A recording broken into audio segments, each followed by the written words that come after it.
Poor Choices Kitchen, we got more crabs than a college campus. But the only cream you'll need for these comes in the form of cheese. Today on Poor Choices, we're deep frying up some lump crab wontons filled with cream cheese and other goodness. If you've got the time, this makes one hell of a party appetizer, or you can eat all 30 plus like I did. Starting out, we'll need 8 ounces of lump crab meat. Also, I want to point out that if, say, crab meat is out of your price range, you can always use imitation crab or skip the crab altogether. There is no authentic way of doing this recipe because it's just some made-up recipe created right here in the States. So with that knowledge, you can put anything you want in these bad boys. But for today, let's do lump crab. So I'm going through my lump crab and checking for any shell fragments that may have gotten into it during the processing. As we saw in the crab cakes recipe that I did with Marvin last week, sometimes you get lucky and there's no shells. Other times it's big and small translucent pieces and you're like, how did this get past the machine?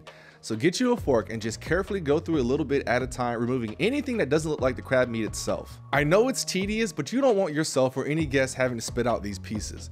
Once you've gotten out as much as you can see, we're going to grab ourselves a bowl. And to that, we'll add in 1 8-ounce package of cream cheese that's been left out at room temperature to be easier to mix with all our other ingredients, which will be 1 tablespoon chili garlic paste, 1 tablespoon Dijon mustard, 4 ounces drained and finely minced water chestnuts. Now, these add some great texture to the recipe. No real flavor added, but I promise you're going to want these in there. They come in cans that look just like this, and you just want to dry them off and chop them up as finely as you can. Remember, all this stuff's going inside of small wontons, so we want to make sure we don't have huge chunks taking up valuable crab real estate. Back to the ingredients: 1/4 cup scallions finely chopped, 1 tablespoon of Worcestershire sauce, 1/4 cup shallot finely diced, 1/4 teaspoon white pepper, 1/4 teaspoon MSG, 1/4 teaspoon toasted sesame oil. Then give all that an initial mix before folding in our crab meat. I like adding the crab in last so I'm not beating the hell out of it.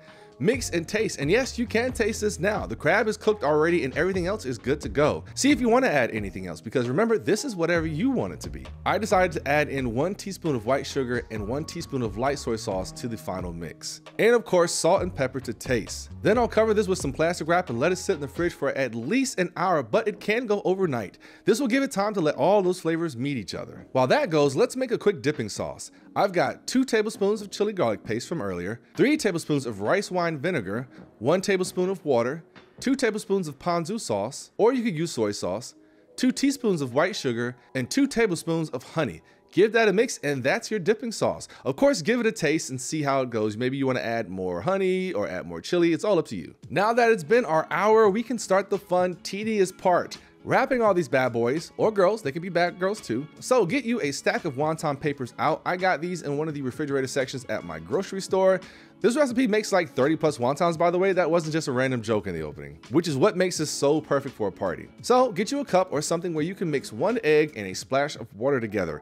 Using an egg wash just seems to have a better seal than plain water, but you can also just use water if you're in a pinch. Wet your index finger and run it down all the edges of the wonton wrapper like this. Get you about a tablespoon's worth of filling and place it right in the middle of the wonton.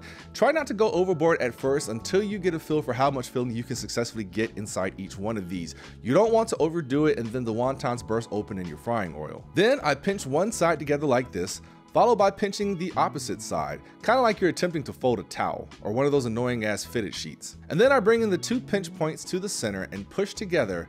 I'll then pinch down the seams like this and start squeezing out any of the air pockets that may be inside. Those will cause the wontons to float and not cook evenly. So be gentle and take it slow at first, and before you know it, you'll be cruising through these. And don't obsess over how they look too much. These being handmade are allowed to be a little rough and a little rustic. I'll show the folding one more time in real time for you.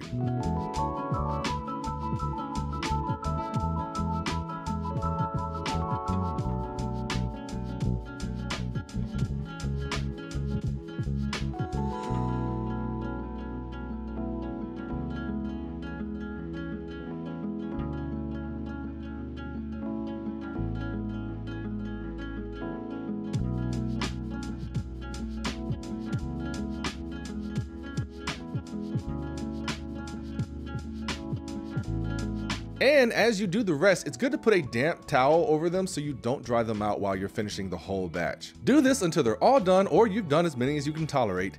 Oh look, a behind the scenes look at how I do this show by myself, step ladders and all. Anyway, get you some vegetable oil heated up to 350 degrees and drop these suckers in until golden brown.